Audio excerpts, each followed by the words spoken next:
إلا ما علمتنا إنك أنت العليم الحكيم. اللهم افتح علينا حكمتك وانشر علينا من خزائن رحمتك يا أرحم الراحمين. ربنا زدنا علما وفهما يا كاشف المشكلات. اكشف الحجب عن وجوه هذه المعاني حتى نطلع على خفيات هذه المسائل، واحفظنا من الخطأ والضلال فأنت موفق كل أمر، وأنت علام الغيوب برحمتك يا أرحم الراحمين. وهب لنا يا وهاب علما وحكمة، ولرزق يا رزاق كلنا مسهلا، وبالخير يا فتى فافتح لنا، وبالهدى وبالعلم كلنا يا عليم مفضلا. اللهم علمنا ما جهلنا وذكرنا ما نسينا. اللهم اجعل أعمالنا خالصة لوجهك الكريم، إنك على كل شيء قدير، ولا حول ولا قوة إلا بالله العلي العظيم. وصلى الله على سيدنا محمد وعلى آله وصحبه وبارك وسلم، والحمد لله رب العالمين. آمين يا رب العالمين. أما بعد. Assalamualaikum warahmatullahi wabarakatuh. Alhamdulillah, segala puji bagi Allah Subhanahu wa taala. Dengan rahmatnya, dengan kasih sayangnya, Allah Subhanahu wa taala masih lagi meminjamkan nikmat umur, nikmat hidup kepada kita semua, serta masih lagi dikekalkan kita di dalam nikmat iman dan Islam, serta diberi taufik oleh Allah pada saat ini untuk mensyukuri, menggunakan segala nikmat yang ada pada tubuh badan kita khususnya kepada perkara-perkara yang diredai oleh Allah. Mudah-mudahan kita semuanya tergolong di dalam golongan hamba-Nya yang bersyukur. Mudah-mudahan nikmat ini ditambahkan lagi keberkahannya di dalam kehidupan kita. Ya, insya-Allah. Jadi sama-sama kita perbaiki dan perbetulkan qasad serta niat kita berada di dalam majlis ilmu pada saat dan ketika ini. Mudah-mudahan dengan niat yang baik itu, serta menjaga adab-adabnya yang zahir dan yang batin, mudah-mudahan Allah membukakan kepada kita pintu-pintu ilmu, pintu-pintu kefahaman, diberikan kepada kita ilmu yang bermanfaat, yang dapat kita ambil manfaatnya dunia dan akhirat. Insya-Allah. Baik, seperti mana biasa, malam ni kita akan baca dua buah kitab. Kita akan baca dua buah kitab. Kitab yang pertama, kitab Risalah Tauhid. Yang pertama, kitab Risalah Tauhid. Yang kedua, kitab Penawar Bagi Hati. Baik.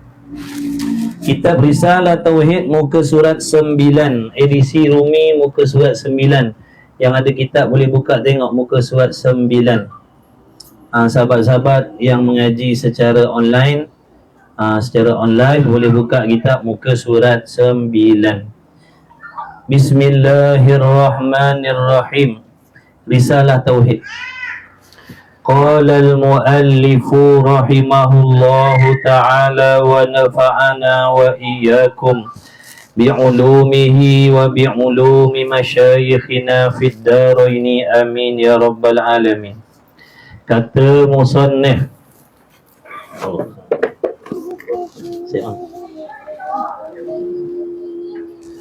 kata musannif, kenyataan yang pertama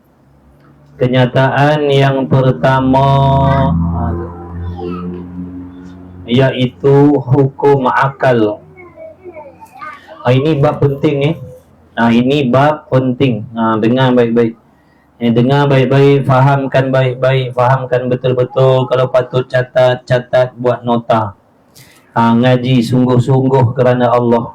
Perlukan kesungguhan agar kita diberi kefahaman oleh Allah. Bila kita faham, baru boleh baiki amalan. Kalau tak bersungguh, lambat faham, lambat dapat baiki amalan. Jadi sungguh-sungguh insya-Allah kerana Allah, bukan nak menunjuk-nunjuk kepada orang kita bersungguh, tidak. Baik. Jadi hukum akal ni, sebelum kita berjalan lebih jauh nak membicarakan tentang akidah, tentang pegangan, tentang kepercayaan di dalam hati, terlebih dahulu ada persiapan-persiapan penting yang berkait dengan perbicaraan yang lagi akan datang. Maka kalau di awal perbahasan kitab Tauhid ni kita banyak tertinggal, nanti menjadi satu masalah untuk kita memahami huraian-huraian ilmu yang keterangan yang lagi akan datang. Sebab tu sementara kitab Risalah Tauhid ni masih awal, jadi tolong tumpukan perhatian sungguh-sungguh. Ngaji sungguh-sungguh sebab kita tak banyak masa ngaji. Sementara ada masa Allah bagi peluang ni, sungguh-sungguhlah. Mudah-mudahan Allah redha kita semua, insya-Allah. Amin ya rabbal alamin. Sesungguhnya kata musannif, tiap-tiap seorang yang hendak mengenal Allah Ta'ala, tiap-tiap orang yang hendak mengenal Allah Ta'ala. Jadi perkataan hendak mengenal ni bukan bermaksud siapa yang nak, siapa yang tak nak. Bukan bermaksud siapa yang nak, siapa yang tak nak. Bukan bermaksud siapa nak kenal Tuhan, siapa tak nak kenal Tuhan. Kerana mengenal Tuhan ni wajib, bukan harus, bukan sunat. Kalau mengenal Allah itu hukumnya sunat, kita boleh kata siapa nak kenal Tuhan, siapa tak nak kenal tak apa. Itu kalau sunat ataupun harus. Mengenal Tuhan ni hukumnya wajib. Kenapa kita wajib mengenal Tuhan? Di antara jawapan dia kenapa wajib mengenal Allah, supaya tidak bertukar dengan yang selain Allah, supaya tidak terkeliru dengan yang selain Allah, supaya tidak menyamakan Allah dengan sesuatu, supaya tidak memiliki akidah yang sesat terhadap Allah, supaya timbul keyakinan di dalam hati terhadap Allah, supaya timbul di dalam hati rasa takut gerun kepada Allah, yang mana daripada perasaan takut gerun itu akan menjadikan seseorang hamba yang mengenal Allah Ta'ala tadi menjadi hamba yang melakukan taat kepada Allah zahir dan batin. Daripada takut itulah yang akan menggerakkan hamba itu menjadi hamba yang soleh, yang solehah. Daripada mengenal itulah akan menimbulkan rasa takut. Daripada rasa takut gerun dalam hati terhadap Allah itulah yang akan menjadikan dia hamba yang taat akan segala perintah Allah Subhanahu wa Ta'ala. Dia akan menjadi hamba yang membuat segala yang Allah suruh zahirnya, dan meninggalkan segala yang Allah larang zahirnya. Begitulah juga hatinya, batinnya akan taat kepada Allah, bukan sekadar taat zahir, bahkan dia akan menjadi hamba yang taat pada batin. Dia akan selamat daripada melakukan perkara yang dibenci oleh Allah zahir dan batin. Dia akan melaksanakan segala perintah Allah yang zahir dan yang batin apabila di dalam hati hamba tadi yang mengenal Allah itu ada perasaan takut gerun terhadap Allah, gerun terhadap azab siksaan Allah. Dengan sebab itulah ketakwaan di dalam hati hamba itu hukumnya wajib. Mesti ada rasa takut di dalam hati terhadap Allah di dalam diri setiap laki-laki dan perempuan muslim muslimat, tua muda, kaya miskin.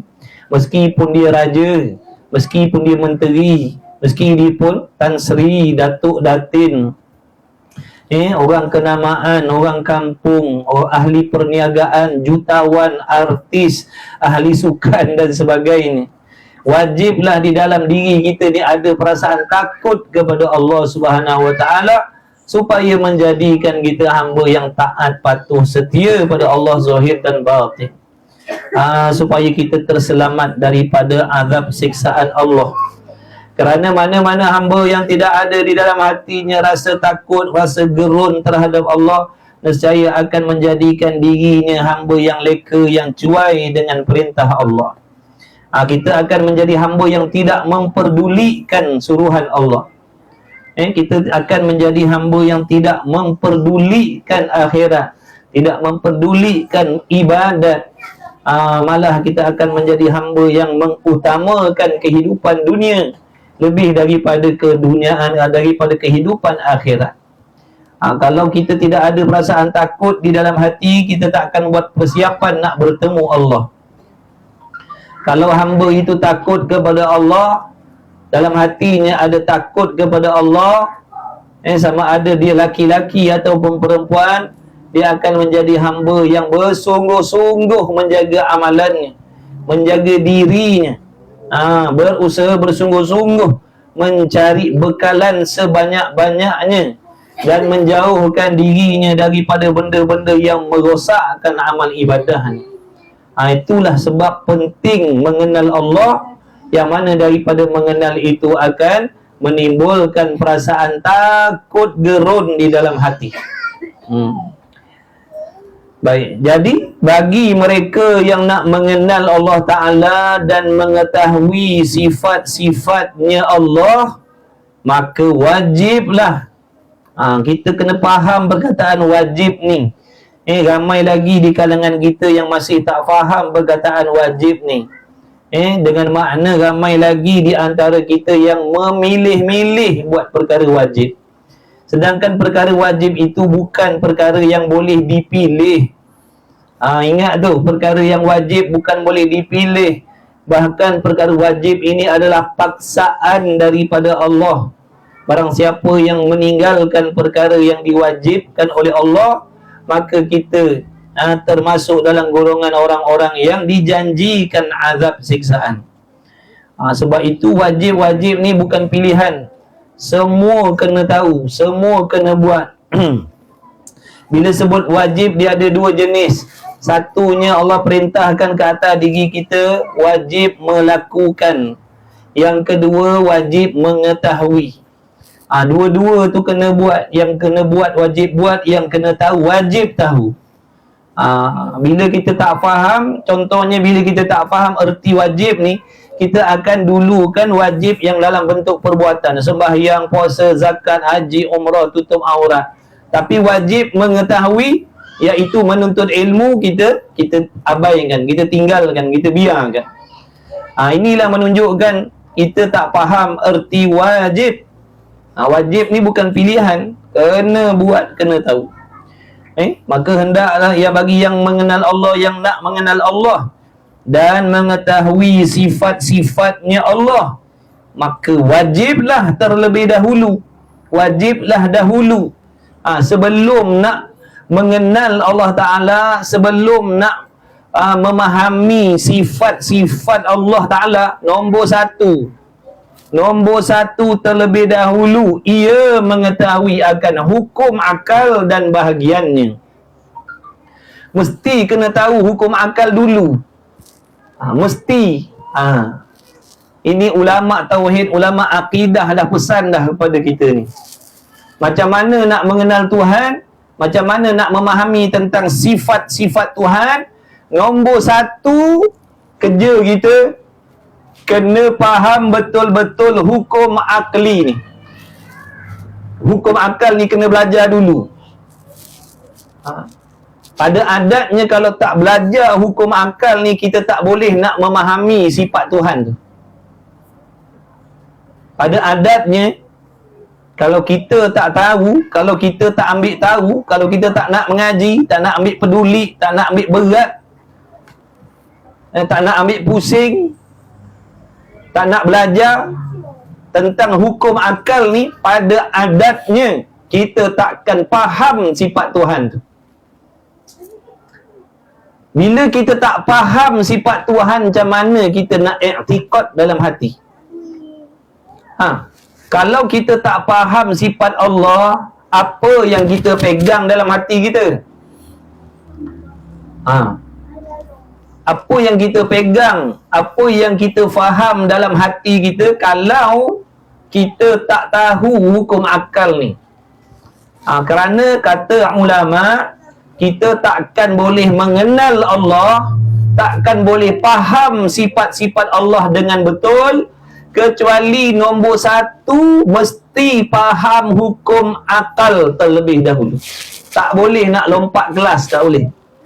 Contohnya kita cakap, saya tak nak belajar tentang hukum akal, saya nak terus belajar sifat-sifat Allah. Boleh, tapi nanti kita akan pening dan tak faham. Boleh, tapi pening dan tak faham. Sebab tu ngaji tauhid ni kena ada step dia.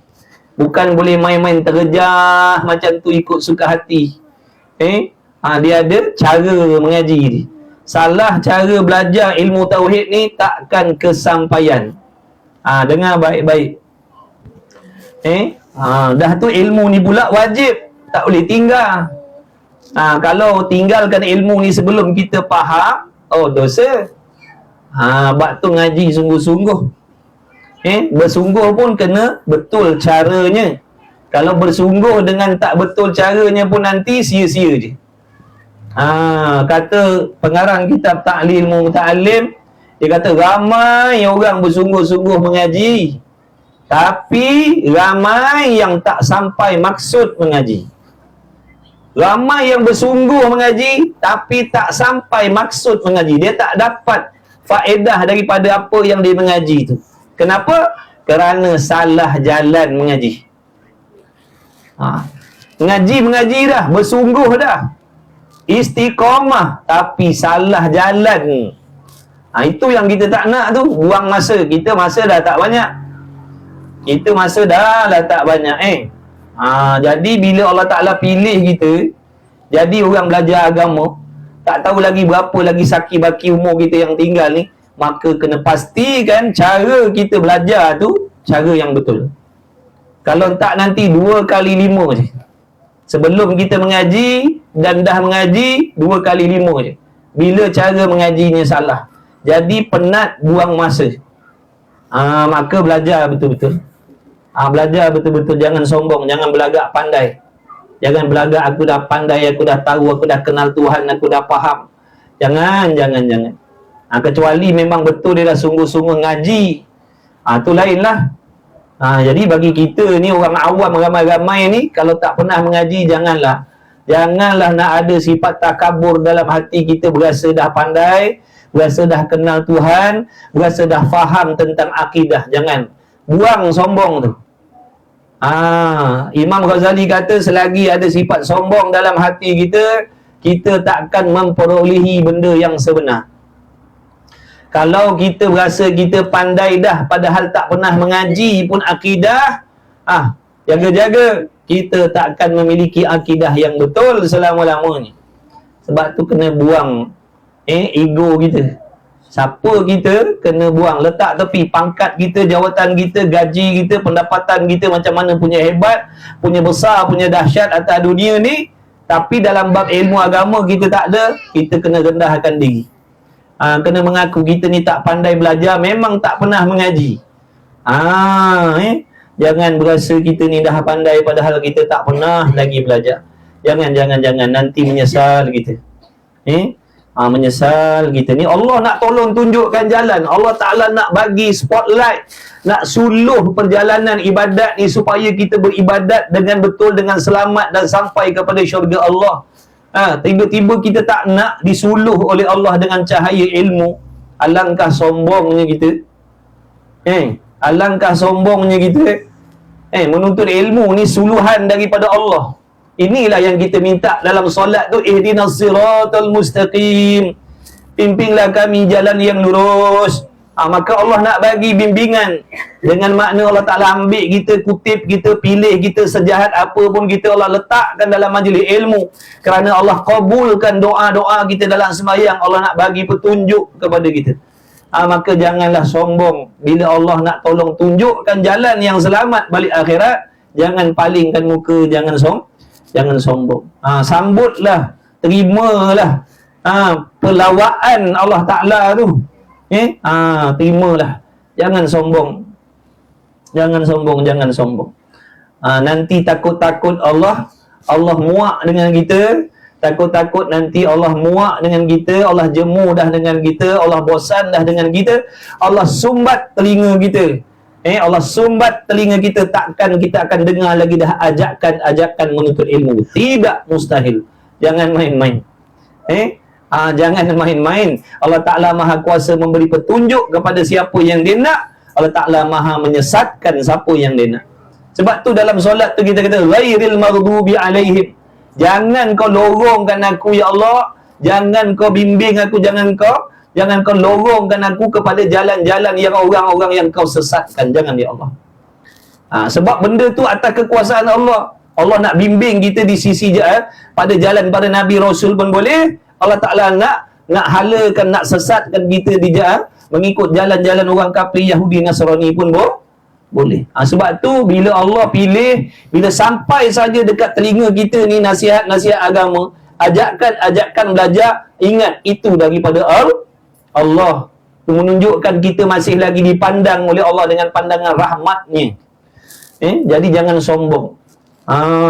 Jangan sombong. Jangan buat tak peduli. Jangan berasa tak ada nilai. Jangan berasa tak ada kepentingan belajar agama ni. Jangan. Nanti Allah sumbat telinga kita. Allah tutup hati kita. Siapa yang nak selamatkan kita? Na'udzubillah min zalik. Jadi yang dah dipilih oleh Allah, kena terima kasih pada Allah banyak-banyak. Alhamdulillah. Terima kasih ya Allah sebab pilih kita jadi orang belajar. Walaupun umur kita dah banyak. Itulah tanda-tanda Allah nak suruh kita ni cantikkan kesudahan hidup kita. Alhamdulillah. Belum terlambat lagi. Ngaji sungguh-sungguh. Pedulikan orang cakap, orang sindir, orang perli, pedulikan. Orang tak teman kita dalam kubur besok. Seorang pun tak teman kita dalam kubur besok. Seorang pun tak teman kita waktu malaikat maut nak cabut nyawa kita besok. Kita seorang-seorang lah hadap. Tak ada orang lain nak tolong kita, nak teman kita. Tak ada. Sebab itulah kita sendiri yang kena usaha selamatkan diri kita. Jangan lengah-lengah. Tinggalkan manusia yang tak faham dengan penghijrahan kita. Pedulikan. Jangan risau.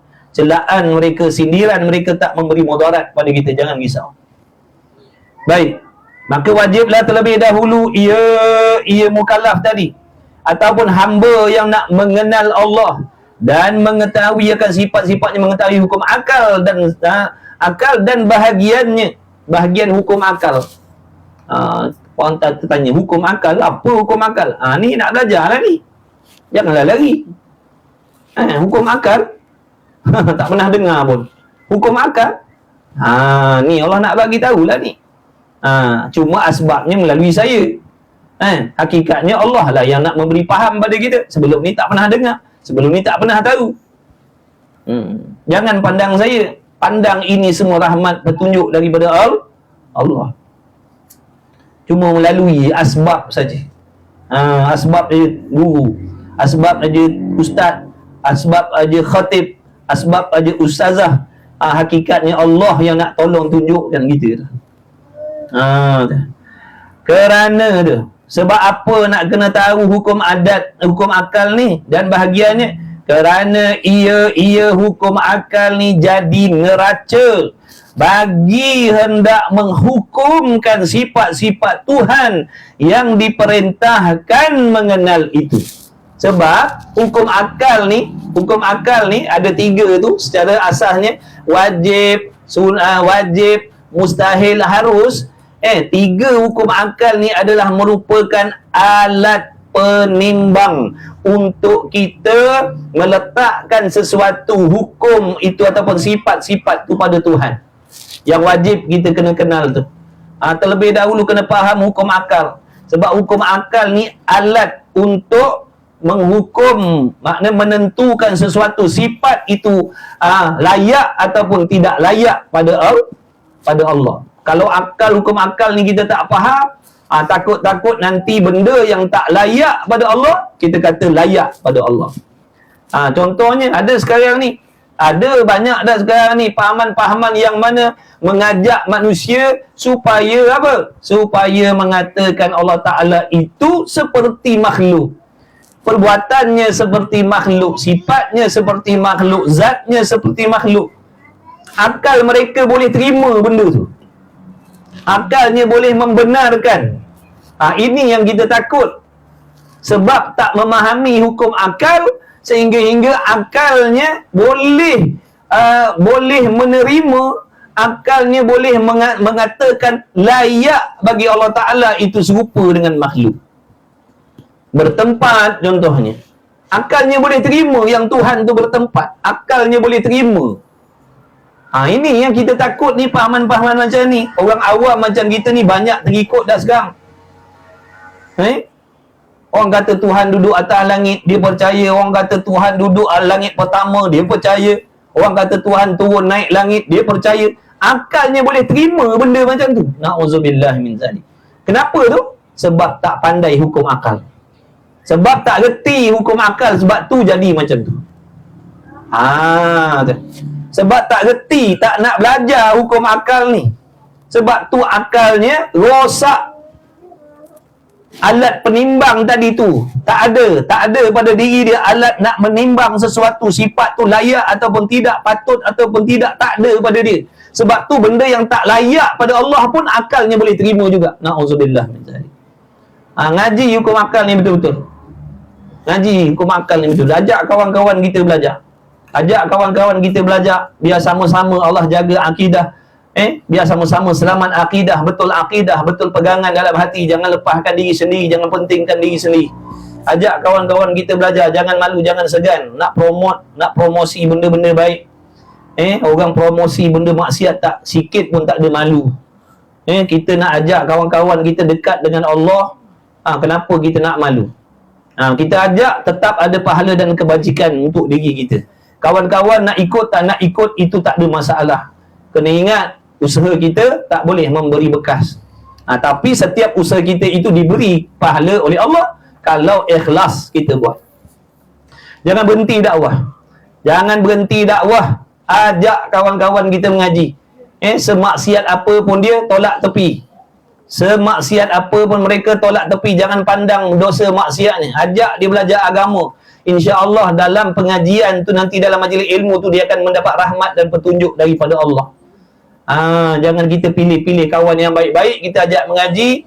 Yang pada pandangan kita banyak buat dosa, banyak buat maksiat, kita tak nak ajak belajar. Itu salah kita. Itu kebodohan kita dalam dakwah. Itu kebodohan kita dalam dakwah. Ajak semua mengaji. Baik. Kalau orang tanya kenapa nak kena belajar, nak kena faham hukum akal ni, ni jawapan dia. Ingat ni muka surat 9 ni, garis kan. Kalau orang tanya kenapa nak kena belajar hukum akal, jawabnya ni, kerana ia hukum akal jadi neraca. Jaga yang dah biasa duduk dalam kelas kita, yang dah ada duduk dalam kelas soal jawab, standby. Ini di antara soalan-soalan yang akan keluar nanti, insya-Allah.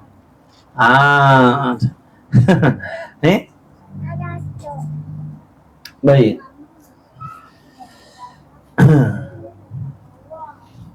Maka wajiblah lebih dahulu kerana ia hukum akal jadi neraca, jadi penimbang bagi hendak menghukumkan sifat-sifat Tuhan yang diperintahkan mengenal itu. Sekalipun permulaan wajib atas tiap-tiap mukallaf itu mengenal Allah Ta'ala, mengenal Tuhan, tetapi permulaan wajib untuk mengenal sifat-sifat Tuhan itu ialah mengetahui hukum-hukum akal terlebih dahulu. Macam sembahyang lah. Sembahyang kan wajib, tapi tak boleh nak tiba-tiba je, tiba-tiba nak melompat dalam sembahyang. Ada benda yang perlu kita persiapkan untuk meluluskan sembahyang kita, iaitu kena pandai wuduk. Tak pandai wuduk macam mana nak solat? Nampak tak tu? Memanglah solat tu wajib, tapi nak meluluskan solat tadi kena pandai dulu. Wajib belajar bab wuduk dulu. Wajib belajar bab solat dulu. Syarat rukun, sah batal. Wajib syarat rukun solat, sah batal solat kena tahu. Kalau tak, solat yang kita buat nanti takkan betul dan takkan diterima oleh Allah.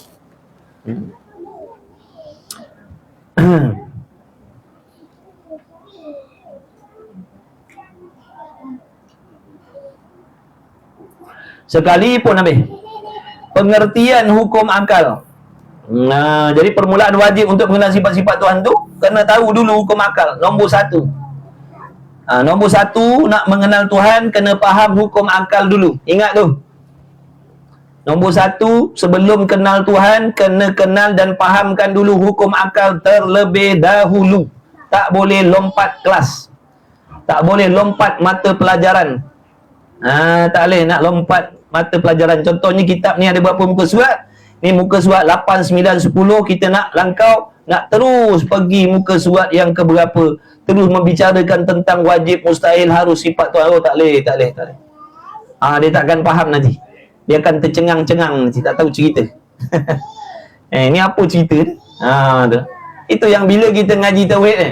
Kadang-kadang kalau kita singgah mana-mana masjid, dengar Datuk Guru mengajar kitab tauhid, kita terkebil. Apa benda cerita ni? Sebab apa? Ni tadi hukum akal pun kita tak erti. Sebab tu kita tak erti apa ni Tok Guru ni ngajar tauhid ni. Kebil kita tak tahu nak ambil kok mana. Sebab kita tak faham hukum akal terlebih dahulu. Baik. Hukum akal itu hukum akal itu, jaga-jaga, tumpu perhatian. Hukum akal itu ialah menetapkan sesuatu perkara. Gunanya akal ni, akal yang waras ni, untuk menetapkan sesuatu perkara, untuk membuat sesuatu keputusan dengan kewarasan akal fikiran. Jadi gunakan akal ni untuk menetapkan sesuatu. Maksud menetap ni, memutuskan sesuatu perkara, menghukumkan sesuatu perkara kepada suatu perkara yang lain, atau menafikan sesuatu perkara daripada perkara yang lain. Itu hukum akal. Peranan akal ni nak menghukumkan sesuatu benda tu patut atau tidak patut, layak atau tidak layak. Itu fungsi akal. Kalau kita ni tak ada akal, kita jadi macam binatang, tak tahu nak beza mana yang patut, mana yang tak patut. Sebab tu binatang dia tak boleh beza mana yang patut, mana tak patut, sebab dia tidak ada akal. Kita ni ada akal, sebab tu kita boleh beza mana patut, mana yang tak patut, mana layak, mana yang tak layak. Itulah peranan akal tu. Kalau tak ada akal, kita tak boleh memutuskan sesuatu tu dengan betul. Sesuatu perkara daripada perkara yang lain dengan tidak berkehendak kepada dicuba pada menetapkan sesuatu perkara itu. Hukum akal ni, kita nak menjatuhkan sesuatu itu dengan akal, tak perlu nak kena buat uji kaji, tak payah nak kena buat uji kaji. Tengok dalam kurungan dia kata apa? Bersalahan hukum adi, yakni hukum adat. Kalau hukum adat, kena buat uji kaji dulu, kena menjalani ujian dulu beberapa kali. Bila kita dah buat ujian, bila dah buat ujian, kemudian dah dapat menghasilkan sesuatu jawapan dengan jawapan yang sama berulang-ulang kali, maka barulah boleh dijatuhkan sebagai hukum adat sesuatu perkara.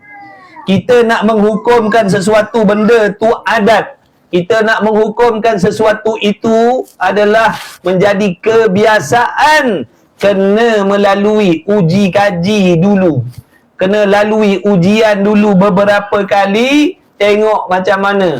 Kalau ujian kali pertama mendapat jawapan A, ujian yang kedua pun memberi jawapan A, barulah boleh kita jatuhkan benda tu sebagai hukum adat bagi diri dia. Kalau benda tu baru sekali berlaku begitu, belum diuji lagi, tiba-tiba kita nak katakan benda tu adatnya begini dan begitu, tak boleh. Tu hukum adat. Hukum adat nak menghukumkan benda tu menjadi adat, kena lalui beberapa peringkat ujian, baru boleh dijatuhkan adat. Adat ni makna hukum kebiasaan. Contohnya gini, si Zaid dia baru datang kampung kita. Tiba-tiba Zohor tadi dia datang masjid semayang. Sekali semayang fardu di masjid. Kemudian kali kedua kita tengok Zaid ni, waktu asar dia datang tak masjid. Waktu asar si Zaid ni tadi pun datang masjid. Maknanya ujian yang kita dah buat pada Zaid ni tadi tentang semayang berjemaah dia, kita tengok mana. Kali pertama Zohor datang masjid, kali kedua asar pun dia datang masjid. Maka boleh kita jatuhkan adat bagi si Zaid ni, kalau solat fardu mesti berjamaah. Kita boleh kata Zaid pada adatnya dia solat berjamaah. Baru kita boleh kata Zaid pada adatnya berjamaah, pada kebiasaannya berjamaah. Sebab apa? Dah lalui 2 kali ujian yang memberikan jawapan yang sama. Zuhur tadi dia datang masjid, asar tadi dia datang masjid, maka insya-Allah maghrib nanti pun dia akan datang, sebab pada adatnya dia sembahyang di masjid. Tapi kalau baru sekali, contohnya si Zaid tu baru datang kampung kita, Zuhur karang dia datang masjid sembahyang, tiba-tiba asar tak tahu cerita lagi. Orang tanya, si Zaid, kawan kita yang baru pindah duduk kampung ni, nanti kalau asar sekarang agak-agak dia datang tak masjid semayang. Kita nak jawab begini, pada adatnya dia datang semayang jemaah, tak boleh, tak sesuai perkataan tu. Sebab kita tak tahu lagi adat si Zaid tu bagaimana. Sebab baru sekali dia datang masjid.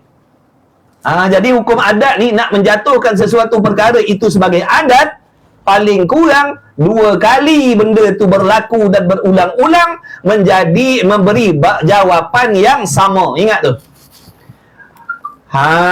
Sebab tu contoh macam api Api, kita ambil kertas, buat ujian dulu. Api rapatkan dengan kertas pertama kali, terbakar. Itu sekali. Kali kedua buat ujian lagi, ambil api, ambil kertas, rapatkan, terbakar juga. Maka kita kata adatnya api ni membakar. Kebiasaannya api ni membakar. Kena baju, kena air. Pertama kali basah, kali kedua kena air pun basah. Maka kita kata pada adatnya kalau kain kena air, wajiblah dia basah. Pada adatnya mesti basah. Boleh faham tak tu hukum adat tadi? Tapi ingat dalam bab haid lain. Dalam bab haid lain. Jaga-jaga ni. Dalam bab haid untuk orang perempuan, contohnya anak-anak kita yang belum pernah mengalami haid. Pertama kali haid dalam hidup dia tu, katalah dia haid datang haid umur 9 tahun. Seawal-awal umur 9 tahun, cukup syarat darah-darah haid tadi paling kurang sehari semalam, umur ni dah cukup 9 tahun hijrah, maka pertama kali haid anak kita itulah yang dinamakan adat haid dia. Faham tu? Faham tak tu? Adat haid orang perempuan ni buat pertama kali. Contohnya anak perempuan, dia pertama kali datang haid dalam hidup dia, itulah pertama kali dia datang haid bulan yang pertama. Contohnya dia datang haid bulan ni, bulan apa? Bulan 1. Katalah bulan 1 ni dia datang haid, kira-kira tengok umurnya dah cukup 9 tahun hijrah. Kemudian haid dia tadi tu contohnya 7 hari. 24 jam yang bersambung darah tadi, tapi memakan masa selama 7 hari. Lepas tu kering darah sampai cukup bulan. Maka kalau orang tanya anak kita, contoh orang tanya, adat haid anak kau tu berapa hari? Maka kita pun jawab, adat haidnya 7 hari. Walaupun baru sekali dia mengalami haid. Sebab tu orang perempuan kalau dia nak mandi dalam bab haid tu, dia nak mandi daripada haid, dia kena tengok adat dia. Tengok adat. Kalau anak kita yang pertama tadi masuk bulan kedua, contohnya darah haidnya baru keluar 5 hari, lepas tu kering, dia tak boleh mandi lagi. Sebab adat anak kita yang pertama kali haid tadi, maksudnya bulan ni bulan kedua lah, bulan depan bulan 3 datang darah 5 hari, kering dah. Dia tak boleh mandi lagi. Sebab apa? Sebab adat haid dia 7 hari. Padahal baru sekali tu. Kalau kita nak ikut di sini tadi, nak menjatuhkan benda tu adat, kena 2 kali berturut-turut berlaku, baru boleh kata adat. Tapi dalam bab haid dah, pertama kali haid dia, itulah adat dia. Nak tahu panjang lebar bab haid, ngaji bab haid. Ini bukan cerita bab haid, ini cerita akidah. Cuma nak ceritakan adat tadi tu, hukum adat lah.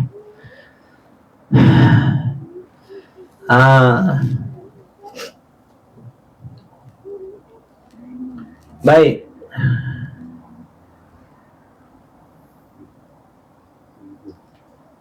Ngaji bab haid. Ada Ustaz Umri kita ada ajar ngaji, masuk pengajian, jangan malah. Ha.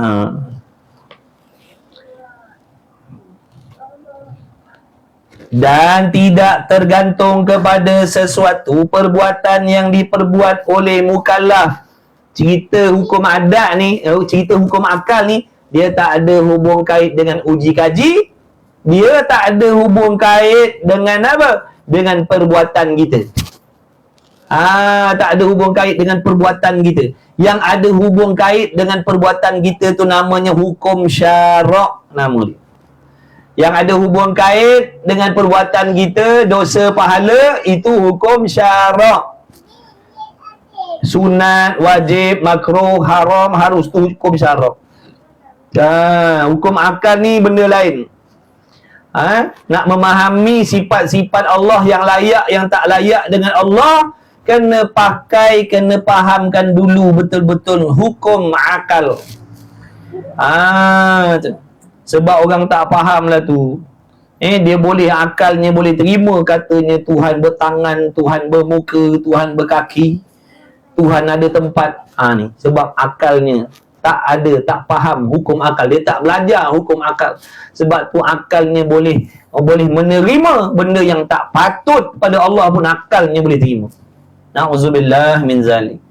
Ngaji tauhid ni betul-betul. Takut kita terikut pahaman-pahaman yang menyamakan Allah dengan sesuatu. Rosak akidah tak pasal-pasal, mati kekal dalam neraka, siapa nak tangguh? Penat beribadat tunggang terbalik atas dunia ni. Penat ibadat tunggang terbalik atas dunia, mati kekal dalam neraka. Tak ke sia-sia hidup dunia? Jadi jangan main-main buat akidah ni. Kita ni akhir zaman ni tak peduli tentang akidah ni. Tak ada orang nak belajar akidah ni. Sebab tu nasib-nasib lah. Siapa yang Allah pilih akhir zaman ni belajar akidah tu, kira nasib-nasib lah tu. Orang tak peduli nak belajar akidah ni. Orang tak peduli. Dia ingat bila dia syahadah la ilaha illallah Muhammad Rasulullah, garanti dia selamat akhirat. Belum tentu lagi. Orang kafir munafik pun syahadah juga. Orang kafir munafik dia syahadah ke? Asyhadu an la ilaha illallah, asyhadu anna Muhammad Rasulullah. Tapi bagaimana pegangan dan kepahamannya terhadap Allah? Betul? Jadi kita jangan bermudah-mudah mentang-mentang kita dah syahadah akidah kita betul. Jangan. Syahadah dengan lidah tu, yang kita ucap syahadah la ilaha illallah tu, Muhammadur Rasulullah tu, itu untuk meluluskan seseorang itu adalah orang Islam atas dunia. Bukan itu memastikan dia betul akidah. Faham baik-baik? Faham baik-baik. Lag ke? Lag?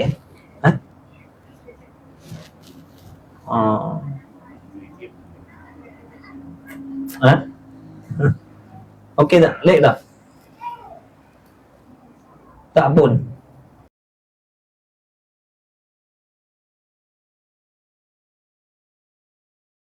Nak habis. Kita tengok balik. Cepat-cepat top up.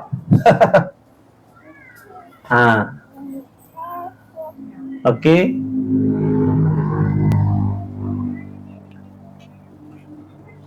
Faham baik-baik bab akidah ni. Cuba kita bayangkan, kita penat daripada akil balik sembahyang, puasa, zakat, haji, umrah. Yang laki-laki, yang suami tunaikan tanggungjawab ni. Yang perempuan yang namanya bini, isteri tunaikan tanggungjawabnya. Tapi dengan sebab pegangan dalam hatinya salah, kekal dalam neraka selama-lama. Bayangkan, tak rugi ke hidup atas dunia macam tu? Tak rugi ke? Sebab tu jangan buat main-main buat akidah ni. Tu tadi saya kata, dengan syahadah tu, dengan kita bersyahadah tu, tidak menjamin keimanan seseorang. Sebab iman-iman ni maksudnya pegangan kefahaman yang betul di dalam hati terhadap Allah. Yang syahadah ni la ilaha illallah Muhammadur Rasulullah itu nak menghukumkan seorang itu adalah orang Islam atas dunia. Kena faham baik-baik. Contoh si Polan ni dia syahadah la ilaha illallah Muhammadur Rasulullah.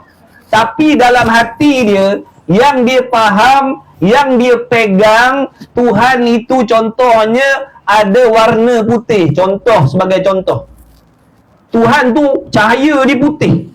Tuhan tu cahaya putih. Dia syahadah la ilaha illallah Muhammad Rasulullah. Tapi pegangan dalam hati dia, dia percaya yang Tuhan tu warnanya cahaya putih. Rosak tak akidah dia? Rosak. Dah tu. Sebab tu kita ni kena ngaji. Kena pastikan kefahaman kita tentang Allah yang kita syahadahkan tu betul. Jangan semata-mata syahadah tu kita kata beriman tak. Faham baik-baik, iman ni maksud pegangan dan kefahaman yang betul dalam hati. Fahaman yang betul dalam hati terhadap Allah. Apa yang kita pegang dalam hati ini betul dengan Allah Ta'ala tu. Contoh yang macam tadi itu pahaman dalam hatinya salah. Walaupun zahir lidahnya la ilaha illallah Muhammadur Rasulullah, tapi dalam hati ni contohnya Tuhan itu warnanya putih. Dalam hati Tuhan tu ada tangan. Dalam hati Tuhan tu ada mata. Tapi mulutnya syahadah. Ini yang kita tak nak. Ini yang kita tak nak. Jadi fahamkan, Islam benda lain, iman benda lain. Islam amalan zahir, iman pegangan yang betul dalam hati. Yang tadi itu zahirnya Islam, tapi pahaman dalam hatinya salah. Yang ni yang dikatakan orang yang Islam atas dunia, kafir di hari kiamat. Ini Islam atas dunia, kafir hari kiamat. Sebab apa Islam atas dunia? Sebab mulutnya syahadah. Kenapa pula kafir di hari kiamat? Sebab akidahnya salah terhadap Allah. Kita nak masuk dalam golongan tu. Kita nak diri kita, anak bini kita masuk dalam golongan tu. Jadi ngaji betul-betul.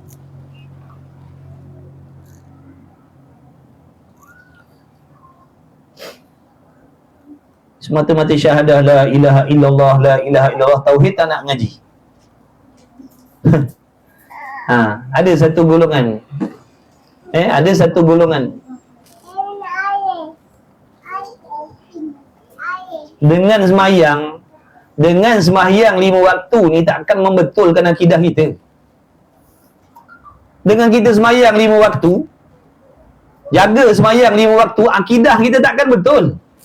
Kalau yang percaya Tuhan tu warna putih lah yang dipegang dalam hati dia. Walaupun dia semayang 5 waktu. Sebab tu semayang cerita lain, mengaji tauhid ni cerita lain. Ni mentang-mentang jaga semayang, akidah tak payah belajar. Diingatkan dengan semayang ni, akidah je boleh jadi betul automatik macam tu. Na'udzubillah min zalik. Hati-hatilah dengan perangkap syaitan. Hati-hati dengan tipu daya syaitan yang memerangkap kita. Sebab tu kena ngaji tasawuf. Ngaji tasawuf baru tahu macam mana setan punya perangkap. Kalau tak, kita rasa kita dah cukup semayang 5 waktu berjamaah, akidah betul dah. Jangan main-main. Kalau ilmu ni tak wajib, kalau ilmu ni tak penting, ulama takkan karangkan kitab-kitab tauhid beribu-ribu. Sebab tu jangan main-main. Jangan syok sendiri. Aku semayang jemaah rajin, tak payah ngaji tauhid. Jangan main-main tuan-tuan. Na'udzubillah min zalik. Baik. Dan tidak bergantung kepada sesuatu perbuatan yang diperbuat oleh mukallaf. Jadi kalau benda tu hukum bergantung dengan perbuatan kita, tu namanya hukum syarak. Buat macam ni wajib, buat macam ni sunat, buat macam tu makruh, buat macam ni haram, buat macam tu harus. Ataupun ada kala Allah suruh buat, ada kala Allah suruh tinggalkan, ada suruh Allah galakkan buat, ada kala Allah galakkan tinggal, ada kala Allah biarkan nak buat pun boleh, tak nak buat pun boleh. Tu hukum syarak. Habis. Kemudian adalah akal itu sifat yang dijadikan oleh Tuhan pada manusia, sehingga dengan akal terbeza manusia daripada haiwan, yakni binatang. Sebut binatang sedap sikit. Haiwan ni macam rasa baik sikit, binatang. Jadi Allah bezakan kita dengan binatang tu akal lah. Kalau kita ni tak ada akal, sama macam binatang, sebiji macam binatang. Binatang makan, kita makan. Binatang tidur, kita tidur. Binatang berkahwin, kita berkahwin. Binatang beranak, kita beranak. Binatang bergaduh, kita bergaduh. Binatang berbaik, kita berbaik. Tak ada apa beza dengan binatang kita ni. Mujur Allah Ta'ala bagi akal lah. Itulah yang membezakan kita dengan binatang. Tapi kalau tilik sifat lain, semua sama. Semua sama dengan kerbau lembu. Kambing makan tak? Makan. Kita makan juga. Kambing kahwin. Lagi banyak bini dia. Kambing. Kita pun kahwin juga. Kambing ada laki, ada. Kambing ada bini, ada. Kambing ada anak-anak, ada, sama macam kita. Singa rimau ni, dia cari makanan untuk anak bini. Kita pun cari makanan untuk anak bini kan? Dia pun cari tempat tinggal, kita pun cari tempat tinggal. Apa beza kita dengan binatang? Kadang-kadang ada sifat marah dalam hati binatang. Kita pun ada sifat marah. Dalam hati binatang, dalam diri binatang ada sifat kasih sayang. Kita pun ada sifat kasih sayang. Tengok anjing babi tu. Tengok anjing babi tu, dia ada sifat kasih sayang dengan anak-anak dia. Mana pernah keluar berita babi buang anak? Mana ada dengar berita? Mana ada berita babi anjing buang anak dalam longkang, buang anak dalam tandas, tanam anak hidup-hidup, campak anak dalam longkang. Mana ada babi buat kerja macam tu? Babi pun ada sifat kasih sayang dengan anak-anak ni. Anak kata sifat lain, sama kita berkongsi dengan binatang sama. Makan, minum, penat, berehat, makan, tidur. Nak mewah makan. Nak mewah makan. Tu binatang sama macam kita, sebiji, tak ada ubah lain. Mujur Allah bagi kita ni akal. Dengan akal itulah terbezanya kita dengan binatang. Kita tahu mana baik, mana tak baik, mana patut, mana tak patut, apa yang Tuhan suruh, apa yang Tuhan larang. Tu Allah nak memuliakan kita dengan binatang. Tapi kalau semata-mata ada akal tapi tak nak guna juga, habis dah tak? Habis modal tak? Allah dah bagi kita akal tapi tak nak gunakan akal. 2 kali 5 lah macam binatang perangai kita. Na'udzubillah min zalik. Cuba fikir baik-baik, betul ke salah apa Tok Guru cakap tu? Kita bagi akal tapi tak nak guna. Sama tak macam binatang? Samalah. Allah bagi akal tapi tak nak gunakan akal. Samalah tabiat macam binatang. Tak bersyukur dengan nikmat akal yang Allah bagi, maka jadilah sama macam binatang, tak ubah. Tak ubah macam binatang. Bahkan lebih jahat, lebih hina dari binatang lain. Bukan dalam Quran ada, Allah ada sebut manusia ni ada kalanya lebih jahat, lebih hina daripada binatang. Itulah tadi contoh tu. Duk bunuh anak sendiri, duk buang anak. Binatang mana ada buat kerja macam tu? Waktu tu manusia ni lebih hina daripada binatang. Binatang yang tak ada akal tu pun tahu. Binatang yang tak ada akal tu pun tahu dia. Ada sifat kasih sayang dia, ada sifat tanggungjawab daripada anak-anak dia. Kita pula manusia yang dah diberi akal oleh Allah, tak nak bertanggungjawab dengan perbuatan kita sendiri. Duk buat salah, duk bunuh anak, duk buang anak. Na'udzubillah.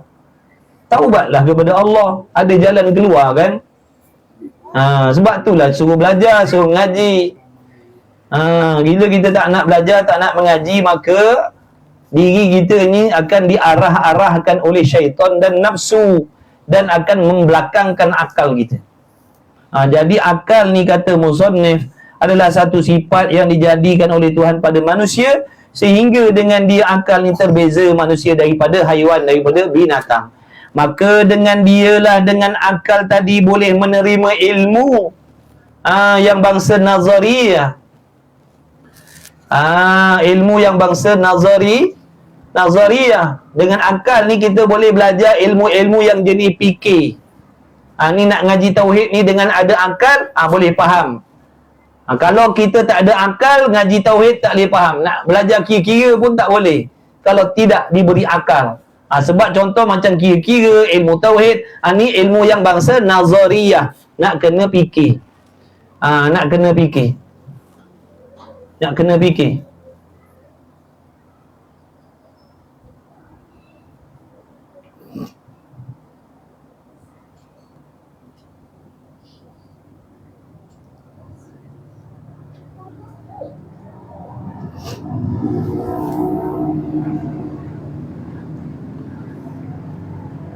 Dan boleh mentadbirkan segala-gala pekerjaan.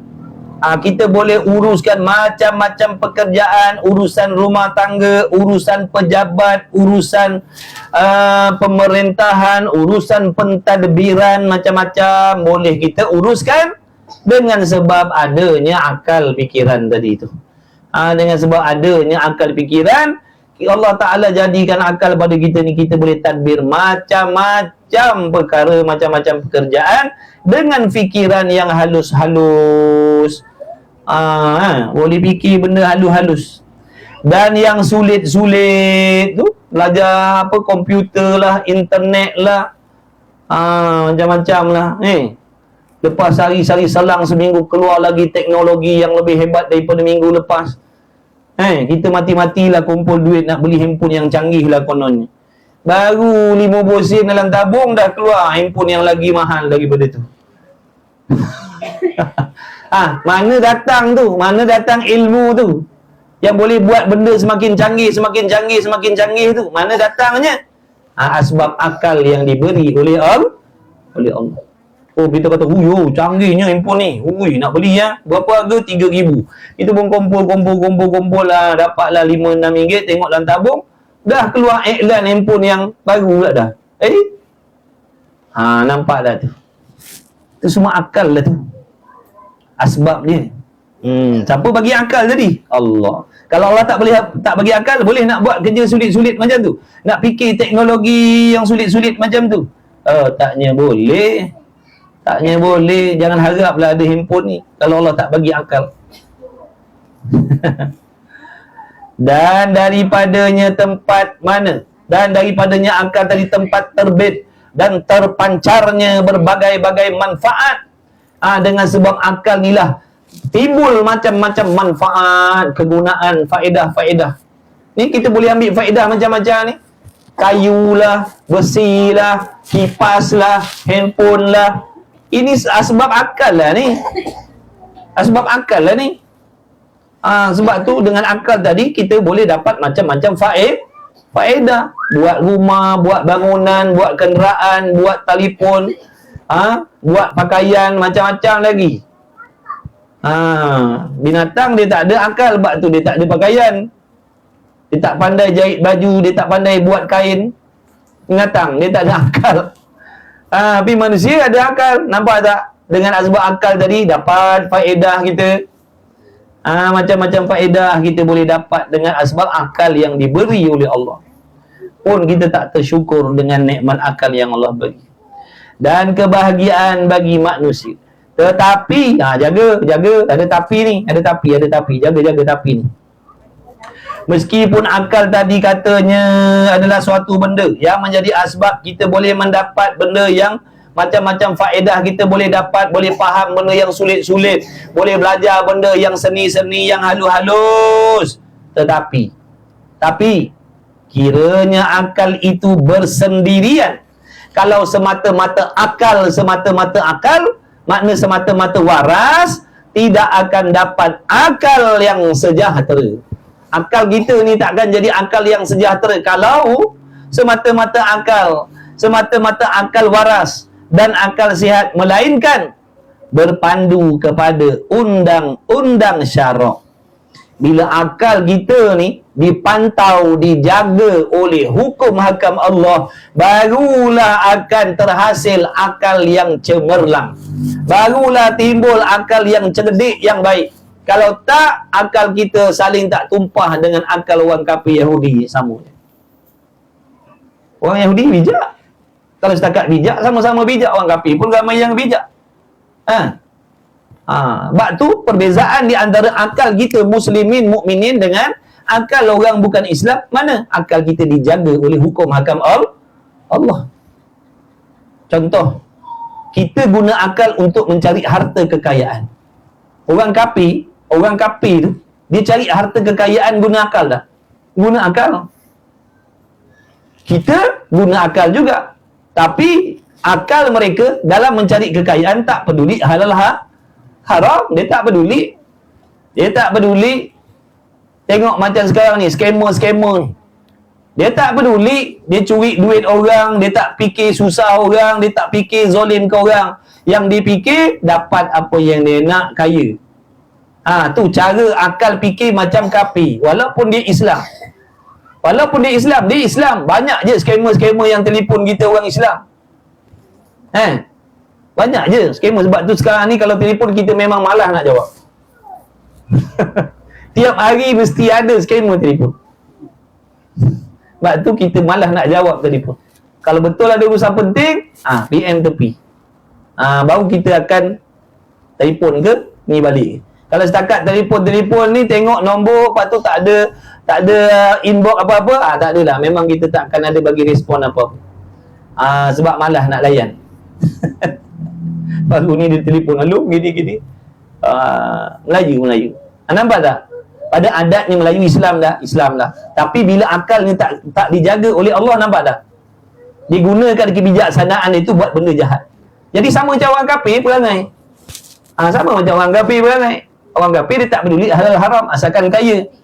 Kita orang-orang Melayu yang beragama Islam tak nak gunakan akal, macam itulah. Dia tak kira asalkan dia kaya, dia tak peduli halal haram, dia tak peduli zalim orang lain. Saling tak tumpah macam orang kafir punya perangai. Sama ni. Orang kafir dia tak peduli. Dia tipu sini, tipu sana asalkan dia kaya. Ada yang baik-baik. Ada orang kafir walaupun dia kafir tapi dia tak nak tipu orang. Ada. Tapi kita ni orang Islam ni, bila akal kita tu semata-mata pandai, bijak, cerdik, tak dijaga oleh agama, hukum hakam, maka samalah macam orang bukan Islam. Contohnya aku nak kaya, aku tak peduli. Langgar je lah. Asalkan banyak duit, asalkan banyak untung, tak pedulilah halal haram. Tapi kalau akalnya dijaga oleh syarak, walaupun aku nak kaya, yang ni aku tak boleh buat, yang ni aku tak boleh buat, yang ni aku tak boleh buat. Itu menunjukkan akalnya dijaga oleh agama.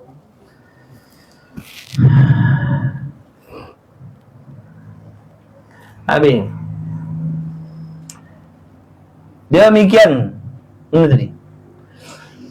Melainkan berpandukan kepada undang-undang syarak. Sebab tu kita ni sahabat-sahabat yang dikasihi oleh Allah kena belajar agama. Belajar agama supaya akal kita ni ditemani oleh hukum hakam Allah. Supaya akal kita ni dijaga oleh hukum hakam Allah, bukan dijaga oleh nafsu dan syaitan. Kalau kita tak nak belajar agama, akal kita akan dikontrol oleh nafsu dan syaitan. Demikian juga undang-undang syarak tidak boleh berjalan mengikut yang dikendaki, melainkan berhajat kepada akal. Hukum syarak tu, wajib, sunat, makruh, haram, harus tu takkan dapat nak dilaksanakan kalau tidak berakal. Sebab tu syarat-syarat orang yang nak diberatkan hukum Allah, orang-orang yang nak dijatuhkan hukum Allah ni, syarat dia mesti berakal. Dia kalau gila, dia mencuri, tak ada hukum atas dia. Dia gila, dia membunuh orang, tak ada hukum atas diri dia. Sebab dia tak ada akal.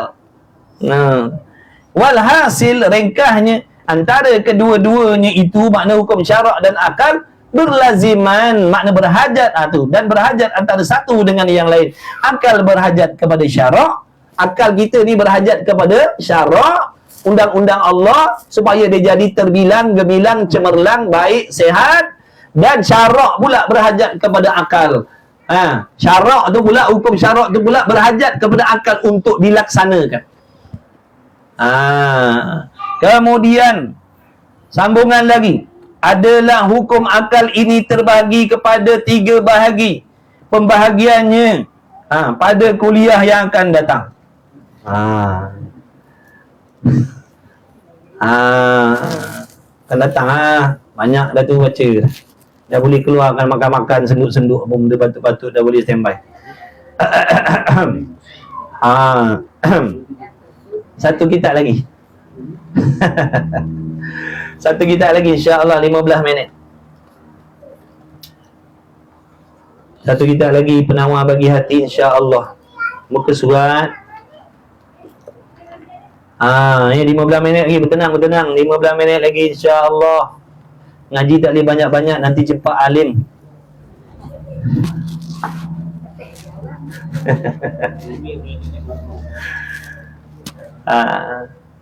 Minum. Okey, minum lah. Sekejap. Ada kawan suka minum, itu minum. Apa? Second half. Bismillah. Jemput minum Jom minum jom. Bang, tolong.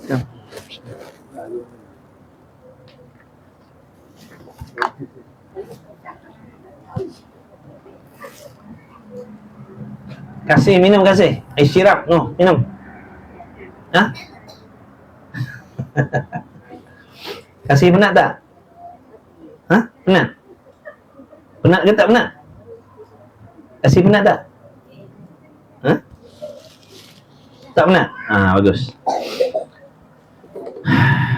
Pusat berapa tadi?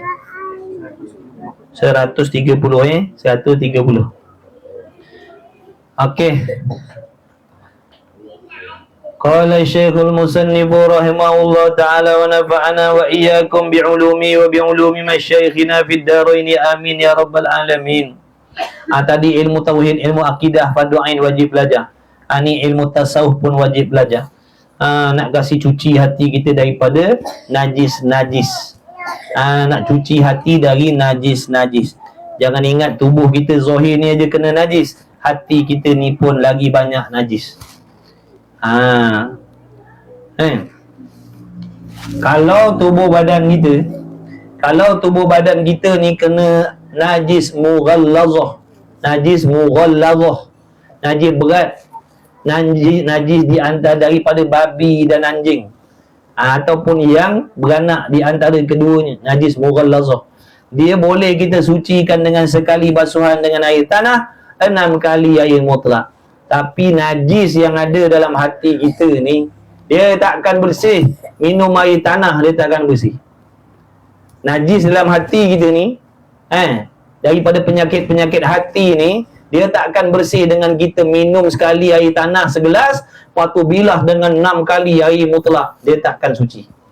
Berat lagi najis hati kita ni daripada najis anjing babi. Jangan buat main-main. Jangan kita ingat, beratnya lah najis anjing babi ni. Ingat, najis dalam hati kita lebih berat daripada tu lagi. Dia hanya suci dengan taubat nasuhah sahaja. Dia hanya suci dengan taubat nasuhah sahaja. Taubat yang cukup syarat dan rukun. Tak cukup syarat, tak cukup rukun, dosa-dosa besar dalam hati kita Allah tak ampunkan.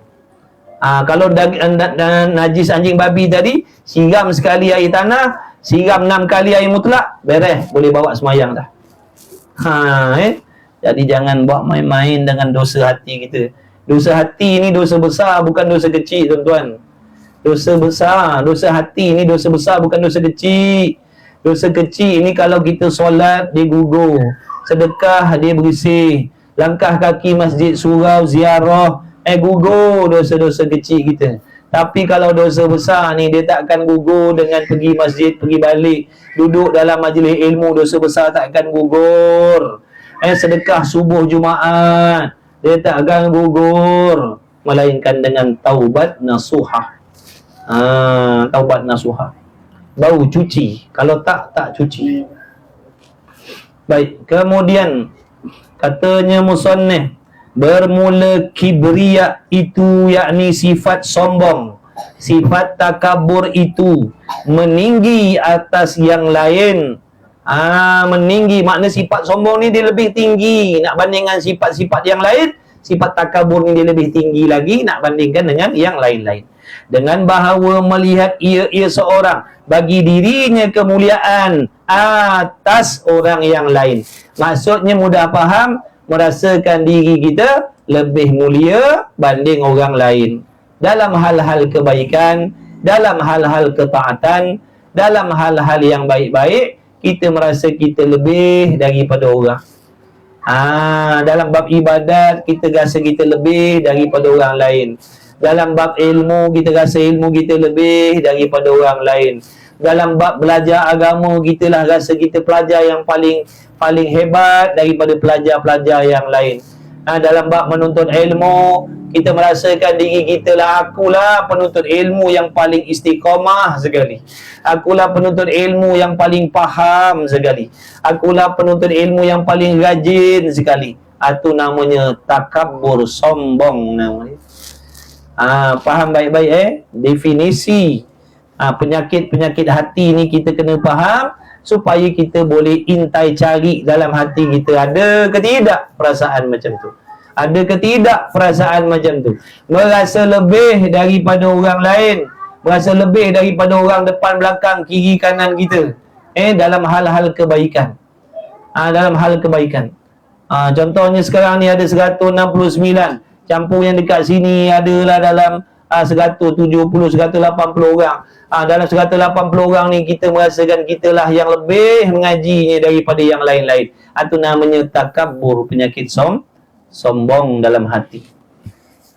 Takabbur, rasa akulah dalam ramai-ramai yang paling rajin mengaji akulah, yang paling beramal akulah, yang paling taat akulah, yang paling berakhlak akulah, yang paling beradab akulah. Yang lain semua tak boleh pakai, yang lain semua biadab mengaji. Akulah yang paling ikut adab, jaga adabnya.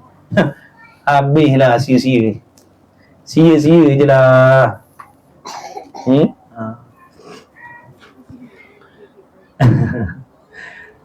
InsyaAllah, insyaAllah. Masya Allah.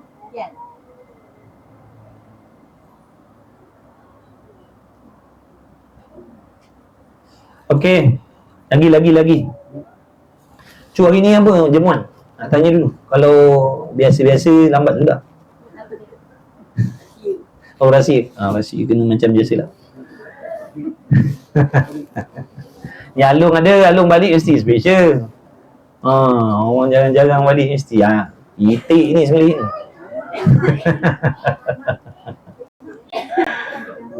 Allah. Okey. Jadi iaitu meninggi, okey, jangan. Maksudnya jangan meskipun seseorang itu diberi taufik oleh Allah beramal soleh, rajin mengaji, rajin semayang, jaga maruah, jaga aurat, banyak taubat, jangan sekali-kali dalam hati kita merasa lebih daripada orang. Jangan. Nanti sia-sia amalan kita.